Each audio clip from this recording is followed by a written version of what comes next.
welcome back to another episode of Yowls at Books. I'm Book Fair, this is Book Queer, and Books You Can Hear! Today we're going to be discussing the three books we read for March, which was The Three Body Problem, Never Let Me Go, and Eragon. We're going to go from the book that we probably had the lowest opinion of to the book that we had the highest opinion of last. So unfortunately, that means that Jamie's book, Eragon, is up first. Jamie, you did this to us. What are your opening thoughts? Well, okay, so with Eragon, it was whimsical and fun, but I unfortunately kept comparing it to another series that I absolutely love and adore. It had a lot of similar themes and characters, Ascendant. And this was unfortunately a lot better for me, so I actually DNF'd. I hopefully will get back to it someday, but That's fair. I liked it because, I mean, it's obviously a whimsy dragon fantasy written for 13-year-old boys. Like, what is not to like? Until, I don't know, it's written in the 2000s and it shows because some of the, I don't know, depictions of women are just a little bit disappointing and not really what I would seek out. And I feel like if I probably will read the rest of the series, but I'm sooner going to read Ascendant or Lord of the Rings. Like, it's not exactly groundbreaking stuff. yeah. And I also felt like it kind of took itself a bit too seriously as well. Like Yes. it was whimsical setting, but it took itself very seriously. Yeah. And I kept thinking, I wish I read this when I was like 14, 15. Yeah, That's all I kept thinking was like, oh, damn. Like, yeah. Like, 13-year-old me would have fucked this up, but 25-year-old me is just like, okay. yeah. See, I would have loved it so much more if Jamie didn't insist that I read Ascendant first, because one of these is greater than the other, and Ascendant is Eragon, but fucking much better. So much better. Like night and day better. And that's not to say that Eragon is terrible. It's just overshadowed now. So read Eragon first. Definitely. And it probably helps if you're a teenage boy.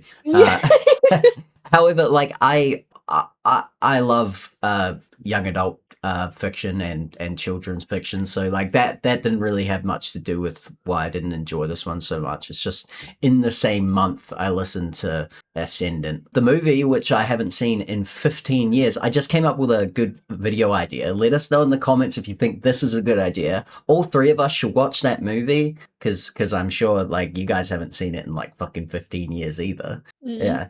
So this is the thing. When I started Eragon, it was really cool because like I was reliving the movie, which I loved 15 years ago.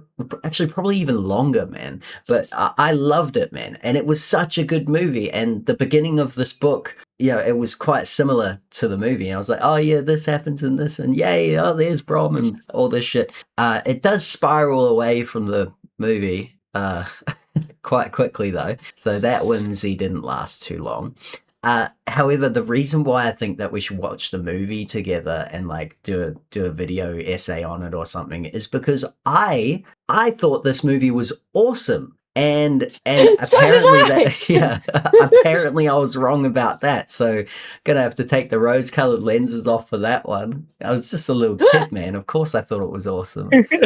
Yes. My main gripe, the thing that pissed me off the most about this book, was not actually the book itself. It was the narrator, because obviously I'm the audiobook guy. It really pissed me off because Saphira, who is a female, has a voice like a two reasons that pissed me off. She's obviously a female, and in the movie, I remember her voice was quite lovely. Why couldn't we have that? And the second one is, the voice is all in his head, right? Why does it have to be gruff like that? Like, what is the fucking deal here, man? Do you know what else? Yeah, go on. On the note of that, the voice in the head. Like, did you notice when he's talking to the werecat, didn't realize that the werecat wasn't Saphira to begin with? So that means that the voice in his head doesn't have any, like it's not actually a voice. because he can't tell the difference between two voices. Like, it's almost like subtitles just appearing in his head. Like, that's how. Like, why would the Werecat and Saphira not sound different in his head? I feel like at least the movie got that right. Shit. Yeah, that actually, you're so right. I think I was It's so listening to the audio. wicked. I was listening to the audio, and they actually sounded pretty similar too. Yeah. Because I was trying to get through it. It's not a good voice either way. No, but speaking of not a good voice, this is my final point. Eragon, the character, little shit. Fuck that guy. He doesn't deserve anything he gets. He's so ungrateful. He's so nasty to Saphira. All he does is throw pity parties and just like is so horrible to Murtagh. He didn't ask to be born. Fuck's sake. Oh, I actually hated Eragon so much. He wasn't a Asked great to be born. character. Yeah. Saphira hatched from me. I would be much nicer. Oh, here's another thing I may have missed. Actually, I probably did miss something with this, but it really pissed me off that Saphira just came out wise. She was born yesterday, and she's like lecturing Eragon. It's like, Eragon's your dad, man. Like, what? Where are you getting all of this knowledge from? And they're like constantly talking about how like the eggs won't hatch unless like they sense that their destined rider is there, and like all this, and like in the movie she's like, I waited 1,000 years to hear your thoughts, Eragon. I remember that. That's like a core memory in my brain. But like there's none of that in the book. Like it doesn't explain. Like they're always sitting there talking about the other eggs, and not once do they turn to Saphira and go, hey Saphira, you just hatched. Were you conscious in the egg? Any thoughts? What was going on there? It's just... Yeah. Oh, that's right. Yeah. Oh, see, I forgot about that in the movie. Obviously, it's been a fucking long time. But how could the movie have done that better? Because there was none of that in this book. like it's explained, but it's just like not delved into. Even though here is the thing with all the answers, but we're just gonna ask questions to the open air and not answer any of these questions anyway. Oh, the more we talk about it, maybe I need to downgrade it to a 2. Sorry, Eragon. That's actually so true, though. This book commits a lot of sins, like a lot of sins. Whenever he sends a picture to Saphira constantly, he's Bluetoothing her fucking images. And that's what it reads like. Yeah, like he's airdropping images, and that's what it fucking reads like. Because every time he says, "I sent a picture," it's like, well, in this setting, you'd say, like, I feel like you wouldn't say picture, because like I would refer to the portrait on my wall as a painting, or like I wouldn't have a word. I feel like you wouldn't have a word for that. You know, I sent her what I'm looking at. You know, it's just doesn't feel basic enough. If you know what I mean, because they don't have fucking cameras. So why would they use the word picture? I feel like the word would exist, but it wouldn't be like, you know, used on the regular, like the way that he's using it. He's a simple fucking farm boy, and he's using what I would say in this setting would be an exotic word, because he probably has never even seen a fucking portrait, right? Yeah. It wouldn't be unreasonable to think that he has never seen a painting. And so, like, the word picture, that might be quite a minor gripe, but like that's stuck in my head. But it really got you, that one gripe. Yeah. Yeah. I mean, I think I'll read the rest of the series, because I am genuinely interested in like actually, but as I'm about to say that, I'm about to say I'm interested in the overarching plot. But now that I'm saying that, it's been a few days since I read it. I can't remember what the plot was or what about it was. So I'm just remembering how annoying Eragon was. That's so true. What the fuck was this book actually about? I know there's a guy called Galbatorix. Galbatorix is the most ghosted name ever. Yeah. That's one point. Oh, Galbatorix. There's another thing. They see this elf who is rare, and Eragon is like, oh, that's an elf. It's like, okay, I guess maybe you'd know. You've been alive for like, what, 18 years. Maybe you'd know what an elf looks like. But then Saphira, without any prompting, is like, that's an elf. I'm like, you were born fucking 3 days ago. How do you know what this rare species looks like? How do you know? And I guess that comes back to I've been waiting 1,000 years for you, but that's movie exclusive. The gripe still stands. I'm still fucking annoyed about that. Tell me your secrets.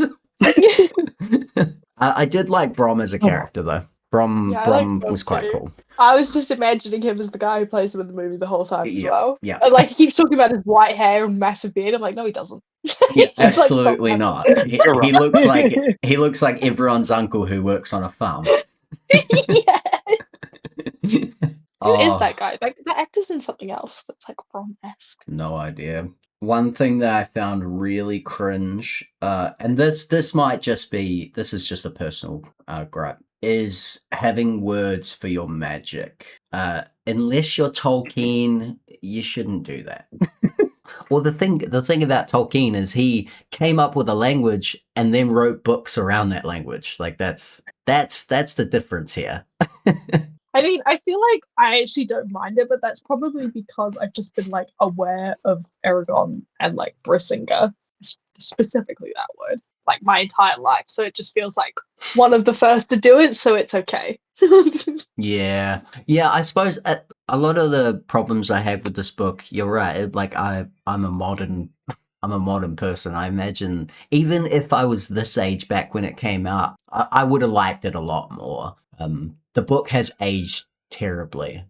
Yeah, I think it's aged terribly too. Yeah. It doesn't like, especially like in the last like 20 pages or so, it just has this like diabolical line about women that it's like you would not get your book published today if you had that. I can't remember what it was, but it was just like how women are used like meat or something like that. that elf, she wasn't that fucking interesting, was she? She was quite one-dimensional. I mean, they're also one-dimensional, except for Eragon, who's fucking annoying. Hold up. Jesus. No, my cup. Hang on, my cup got my book wet. I need to clean it. I need to dry it. I've fallen and can't get up.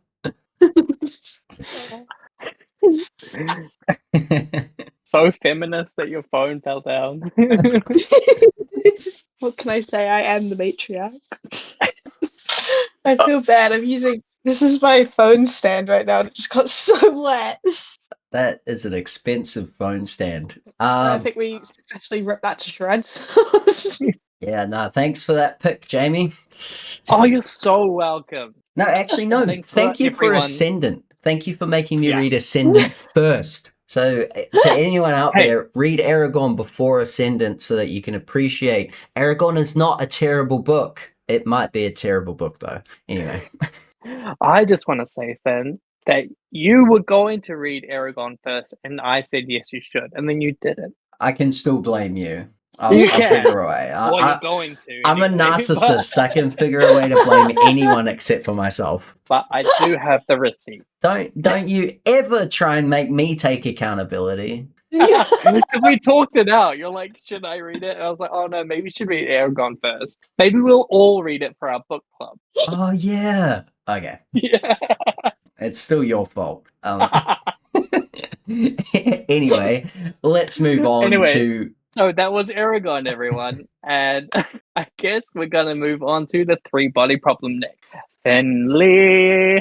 Oh, man. I had such a hard time with this book. Where do I start? This author, whose name I'm not even going to try and pronounce, not even joking, Leo, there you go, I can pronounce that part. So Leo is... if we saw his IQ score, I'm sure it's like he's a genius, right? Like there is no doubt. So anybody else who's writing this book with the same ideas and stuff, I would say that they're just throwing shit at the wall to see what sticks. But Leo is throwing shit at the wall and making it stick. He is a true genius. The only problem that I have with his genius is he doesn't share it. So I'm going to compare it to Project Hail Mary because that one was clever in a way that stupid people can understand. this book is clever in a way that only clever people can understand. So like it almost feels like a lockout for me because I'm not a Liu genius. And it almost feels required. It's if you know what I mean. And there's a quote from Einstein that I thought about when I compare Project Hail Mary to the three body problem. And it's something like true intelligence is being able to teach the stupidest person the hardest thing to learn. And that's why I think that Project Hail Mary is low key more ingenious because it was able to teach me, a stupid person, the hardest thing to learn. So the three body problem, Leo failed as a teacher, but that's not to say that he's not a fucking genius because he really is. What stuck with me really stuck, like the concept of the planet orbiting 3 stars, civilizations crumbling and rebuilding over and over was so good. Like that, what a concept, man. And I actually really can't wait to read the second book, even though I know I'm gonna get lost in I'm gonna get lost in the science again. In the source. I a lot of this book was lost on me because it's too much to it's oh my god. Yeah, so this one was quite hard to rate because, like, for all intents and purposes, it's a 5-star, but like I didn't get a 5-star experience out of it because I'm not a fucking astrophysicist, man. Yeah, it was almost so technical. I was bored at some parts. Like I was like, I can't follow this. The only thing carrying it for me was the plot because the plot was incredibly cool and really different, and especially like the game that the VR game that they go into. That carried it for me. Yeah, 100%. Yeah, just the science. It was so heavy on the science. And I am not a smart man, unfortunately. I'm not a physicist. This book, I would compare this. So I play Factorio, and Factorio is that kind of game that's almost like it's not a game, and it's definitely not for everyone. It's a whole, you have to learn a whole skill to play this game. And I feel like that's what this book is. It's not a book. It's a whole skill that you have to learn, or a whole skill that you have to apply. Because I feel like already knowing most of the shit that he's talking about would be really helpful. I imagine somebody like Neil deGrasse Tyson, this is probably his favorite fucking book. he probably picked it up. He's like, finally, someone's speaking my language. Yeah, no, I much the same mind. I am obsessed with the plot and the idea of it. It's amazing. It's so unique, and I'm desperate to know what happens. But I didn't really care about the characters except for Wenji. I don't know how to say it. I didn't listen to the audio. But the main lady, she was cool. I liked her. Her as a character was really interesting. But everyone else just kind of meshed together. And I didn't care about them. I was only caring about the overarching story. And not to toot my own horn, but I feel like I understood like more of the science than I didn't. I feel like out of all of it, I probably understood around 60 to 70% of what he was talking about. But then like it's not like I needed that 40/30 that I didn't get to follow the point, to follow the story. So it's almost like, what is the point almost? But then in saying that, maybe there's a whole nother side to this that we all completely miss because we're too stupid to understand the deeper parts of the science. But I like to think that I understood. Like I understand what's going on with the Sophons, and I think that was probably the most important piece of science that you needed to comprehend to get the plot. Yeah. No, you actually raise a really good point. 2 different books, right? Like we got the book where we don't quite understand all of it. You know what? And maybe I'm being a bit harsh because I guess we did understand just enough. You know, I just like there's a fucking book in here that we didn't get to read because we don't understand it fully. Like I think that's what pisses me off the most about this is like I know there's something really cool there. Just like you're not letting me see it because you didn't dumb it down. This is so unfair. It's like an exclusive club that we're not allowed into. Like, yeah, fucking. But I mean, it's still an amazing book, and I recommend it. If you enjoyed Project Hail Mary, I would say read this. You'd like this. I think Project Hail Mary is just more accessible. Yeah, To anyone. that's exactly Like- what I was saying. Yeah. I think Project Hail Mary is true genius because the scientific concepts in that book are dumbed down enough that you're like, oh, he's probably bullshitting, but he's not. Like Yeah. all of everything he's talking about is so fucking plausible and really grounded. But I understand it. And I mean, I don't doubt for one moment that that's what Leo is doing as well. Like, I'm sure everything that he talked about is grounded in reality and that is possible, but it just most of it.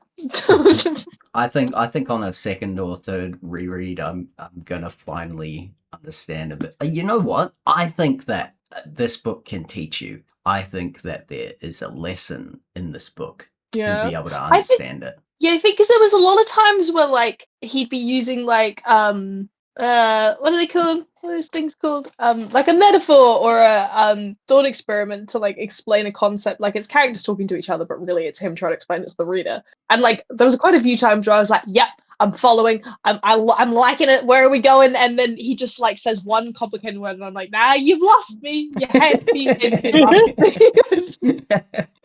Yeah, that is the emotion. I was so close, and then sorry. But yeah, I can definitely see why the series is doing so well if it's just taken this amazing plot and unfortunately sieved out probably all of the parts. There is that made it special. Could you argue that? Is that like is that not part of its 100%. charm? Yeah, well, no, it is 100%. This is a completely unique book, and I think that's why why people love it so much is because there is no other book like this one. No. And we were talking off camera before, and I was like, fuck, I don't have much to say about this because all I remember is that it's complicated and scientific as hell. And then one of you guys said about the aliens, and then I was like, oh yeah, and they're orbiting the 3-body problem. Fuck it, there was and then the VR as well, and I'm like, wow, there is so much in this fucking book, man, and everything it does, it works. Which is fucking this is a truly special book, and it has been one of the harder ones to rate because I want to give it a 5-star because it is a 5-star book, but I didn't get a 5-star experience out of it because I am a dumb ape. I'm right there with you. Yeah, me 3. Like we literally yell at books. Like this is where our intelligence is. I feel like we're turning into an East Asian author fan club at this rate. Bro, the amount of Japanese literature I've listened to. Well, now we've had Chinese and we had that one North Korean. We need something from South Korea next. I'll find something from the Philippines as well. You guys read The Vegetarian and then we'll talk South Korean. That's a good book too. Oh, well, you guys got anything else to add? The only other thing I have to add is I started watching the show. I haven't fully finished it, but they have changed a lot of the details, but they've made it easier for dumb people. That's they good. made it like they've definitely changed a lot, but they've done it for the better for viewers. So I feel like the people that will love the show will hate the book, and vice versa. People that love the book will hate the show 100% because they did change a lot. A lot of key things they did change. Yep. Yeah, no, that makes what you said actually makes so much sense. If they've changed, they would have had to change some fundamental things to make it accessible. Yeah, like the science is in the background and it's character driven, and they've split up the main character into like 5 different characters and then cut out some other characters. It's the biggest thing they changed is it's set in London, which I think is a really odd choice. They haven't like whitewashed it, but they've made it. I think because they just didn't want subtitles the whole time. Yeah. Is it a British produced show? I'm not too sure. It's Netflix. Yeah. That'll be that then. Yeah. Which is wait, but then did Netflix make Squid Games? I don't think they made it, but they didn't make it. They just like what's the word? I was like, Starts with P. Produced. Yeah, no, not produced. Yeah. You give it to everyone. I don't know what this is. What is this? Hey guys, it's Editing Finn here. I just wanted to stop for a second and appreciate Rhiannon. Can you guess what P word she's thinking of? I don't think you can. Enjoy the rest of the video. It's gonna distributed. Oh yeah, that starts with P. Yeah. Yeah, I fuck love me that for not P getting word. that P word. So yeah, I'm quite glad that I brought that one to us. I think it's gonna be one that sticks with me for quite a while. Simply because I'm pissed that I don't quite get it. Gonna go. However, you do get the basics, right? Like we got the basic subscription plan, and it was satisfactory. I could talk about this all day, man. I just want 4K, bro. I want it all. I want six Yeah. screens, 4K, Yeah, that's same it. time. I want all those perks that I'm never going to use. Right, moving on to our favorite book this month, Rhiannon. So this book was recommended by me, and it was recommended by my mum. So thanks to Mama. Thanks, Rihanna, Ira. for the fun. Yes. Oh, It's thank called you. Never Let Me Go by Kazuo Ishiguro. And Yay. when I initially finished this book, I think I gave it a 4, but then a couple of days later, I decided that it deserved a 5 because it is just like phenomenal. It really reminds me of Sayaka in that it presents you with a really fucked up idea in such an easy, like a despicably easily digestible way that you like these horrible things are being presented to you and you're like, yeah, that's normal, that's fine. Why wouldn't it? That makes sense. Why wouldn't there be clones being killed? Like, but then it also the way it's written is that you like it's almost like you've met this woman like at a bus stop or something and she's telling you her life story, and to begin with you're like, oh yeah, this sounds normal. You grew up in a boarding school, and it's like, it's quite young to be in a boarding school. Why are you kindergarten age in a boarding school? And then more and more gets revealed, and it's like, oh, these aren't normal kids. This isn't a normal situation. And by the end, it's just so dystopian, so horrific, so heartbreakingly tragic. And it's just, I haven't stopped thinking about it. Like, it's just incredible. It is just so good. Like, but it's just so it's so hard to describe. Like, I love the structure mainly because how it's presented to you to begin with is so simple, and you just think it's normal life, normal boarding school. She's reflecting on her life, and slowly you're like, why do they keep using these words? It's Yeah. off. Like something's off, and you keep thinking that, and you keep reading, keep going on, and then you're like, the information gets revealed to you, and you're like, oh, I already knew that. They'd snuck it in without you noticing it until it's directly told to you, like the donations and all of that. I love that. Like, it made me feel like, wait, I did know that. Yeah. How did you sneak that past me? This, right, actually, now that you say that, this author is a fucking manipulator. Because when you said that, like, yeah, everything's all normal, and it's like, when you start thinking, hang on a minute, the author knows exactly when you're going to start thinking that. You're a fucking puppet reading this author's book, right? Like, this author is an evil person. Genius evil. A genius, an evil genius, bro. They use their evil for good. The way this book made me feel was like upset in the most placid way. I think is the best way I can put that. I don't I feel like it didn't make me feel much, but it's making me feel bad for not feeling more. Yes.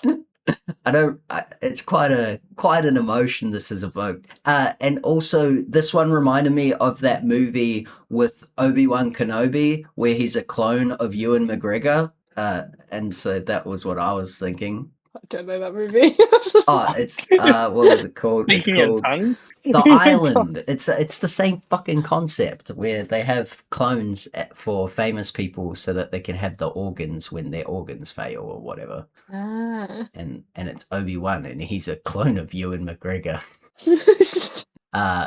Yeah, so this is what that reminded me of. Sorry, to compare the two, there is a far superior one, and it was this book. Yeah, and I love the characters as well. Me too. I love a good unreliable narrator. I feel like she was very all over the place. Yeah. Yeah, but she also called herself out on it as well. Yeah. I just love. I don't know. Like it's so. How do I articulate this? Like when you read dystopian or like sci-fi or these big ideas and like these messages about humanity and morals, and like it's so easy to get lost in the source and like these ideas. And I feel like this book really says, it goes, look how complicated you are. Your life, your experiences, your memories, like you are so complicated from the moment you were born, all of these pieces that make up you, and then to take you and put you into this really fucked up society and situation, like who would you be on the other side of it? Like how would you think? Like I feel like it's easy to forget how the individual would feel in these like big thought experiments of like what society's become, and this book is just really like a deep dive into the individual and how you could end up thinking like, yeah, this is like something completely barbaric is completely normal, and you just don't fight it. That makes sense. Yeah. You know, also, I sort of got the sense that the fucked up aspect that we're being shown and sort of slowly being made to look at isn't. It's a small part about this dystopia. Like I feel like on purpose we're missing something. Like there is something big that we're missing. Like the implication of why this is happening. Maybe like we could guess all day about this. I think. I wonder. Actually, Wait a minute. Is this a book about factory farming? I thought. Like, think about it. Is this a book about factory farming? Yeah. This might be a book about factory farming. Oh my god! Think about it. It's a prequel to Tender is the Flesh. Oh! The secret prequel. Oh my god! Before we started eating them, we were just housing them really badly. You have to the natural progression from neglect to cannibalism. Why not? Why not, man? I don't understand why that's so ridiculous. You got to read Make Room by Harry Harrison. I know. That's quite cool. Should we try and do a fucking theory? Should we try and make a theory video that's a secret fucking? It's a secret prequel. Yeah, hell yeah. I don't care how far-fetched it is. Let's just try and prove it. Well, I mean, I guess where does the fucking cannibalism rate, like the eating race, where did it come from? She never explains that. Exactly, and also the way that they're sort of treated, it's like it's not a stretch to believe that they're gonna just become cattle, you know, because they're not exactly treated as human. Except one thing is they're infertile, right?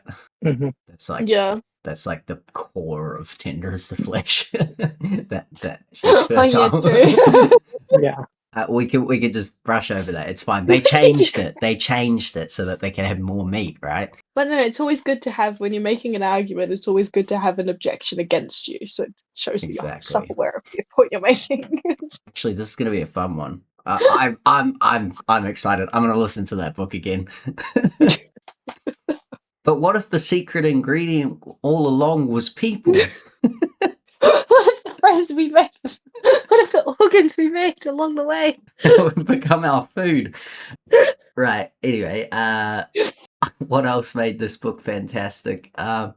It's so self-aware. Yeah, you said self-aware before, and yes, this book is that. It's so self-aware. Yes. Like I said, she it's a woman, right? She is a fucking manipulator, man. Like she would be a master gaslighter. Yes, she would.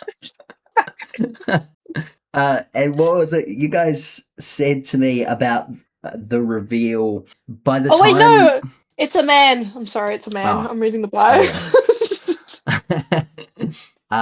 Yeah, so he's a fucking manipulator.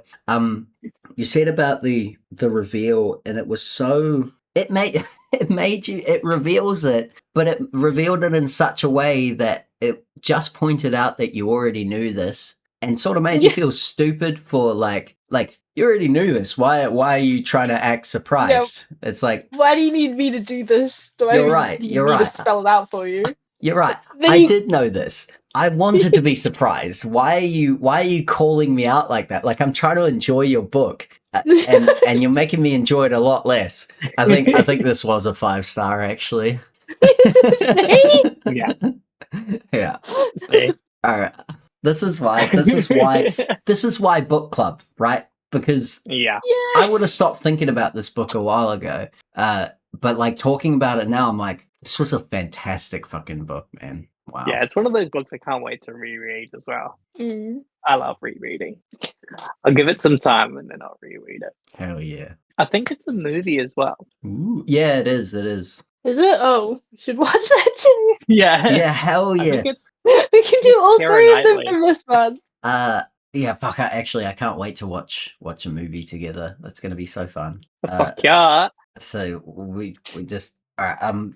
Do we have anything more to say about this book? I think so. I feel like I should say more because I did love it, but not off the top of my head. No, I think we said everything for you because I literally stole your thing when I was talking about that reveal. And ran with it. I actually steal a lot from Jamie. You do, but you articulate it better than I ever could, so I'll let you. That's we complete each other. We do. Right, yeah, so that was the best one. I think I'm going to change my 4 to a 5, but because hang on, like calm down. I'm going to reread it because I want to do that theory. That theory that we just came up with because I love Tender as the Flesh and this was a really good book. Secret prequel? Hell yeah. So I'll reread it and I will probably end up giving it a 5. But for now, It's a 4. I am so harsh. I've read 850 books and I have 65 stars. Something like 60. So like my 5 stars are like they're the cream of the crop, man. Cream the cream. So I can't just give it away willy-nilly. Well, if you do, it'll be our first 5-star together this year. Yes, and nobody suggested it to us, so we don't have to pay out a bounty. I did. You can pay me the bounty. Okay, what do you want? No, pay it to Iris. I'll tell you what, I'll buy you a copy of Death Troopers. Anything but Star Wars. First. So for the month of April. April? It's April, right? We're doing April. For the month of And doesn't know his mum. For the month of the month that it is right now. The 4th month of the year. Yeah, that one. We're going to be reading 3 more books, as is written in the stones and stars, and is tradition at this point. And I have picked, what did I pick? A Brave New World. Yes, that was the one that I chose because I don't know why I picked that actually. I guess because I've been trying to get to it for a while, and I love 1984, and they're often spoken about in the same sentence. They're spoken about together. So I really want to know what's going on with that. All right, Jamie, what'd you choose? Before the coffee gets cold. Nice. I chose this book because, well, one, it's been on my bookshelf for a little while, and 2, it has themes of like grief, which I love. I love some sad stuff, but also wrapped up in a cozy little blanket. By the sounds of it, we'll see if it actually is. Time will tell. And you forgot to mention that we are the weebs of the book community because this is another Japanese author. Indeed. Tradition at this point. We're going to have at least one. We're obsessed. Facts. All right, Rhiannon, what did you choose? I chose this book called Vigil by George Saunders. It's about like spirits and the afterlife, but also an evil oil tycoon. It seems fun. I have high hopes. Very big. Nice. Good easy. All right. So those are the 3 books that we shall be reading in the month of the 4th of the February month. So if you guys want to read alongside us, it'd be great to have some support in the comments. Yeah, read alongside us, or if you've already read this, no spoilers, just fucking let's talk about it. Let's start a conversation. And don't forget to tell us about these ones if you haven't already. Tell us how wrong we are, so or how many bad we are. so many people love Eragon and Three Oh, Body we're gonna get so Problem. much hate. Oh man, I hope we find those fans. Yeah. Let's start a debate down in the comments. No worries. All right, like, subscribe. Definitely subscribe. I'd like a few more subscribers if that's okay, YouTube. This is bro, being a YouTuber is actually quite difficult. Anyway, until next time, c'est la vie.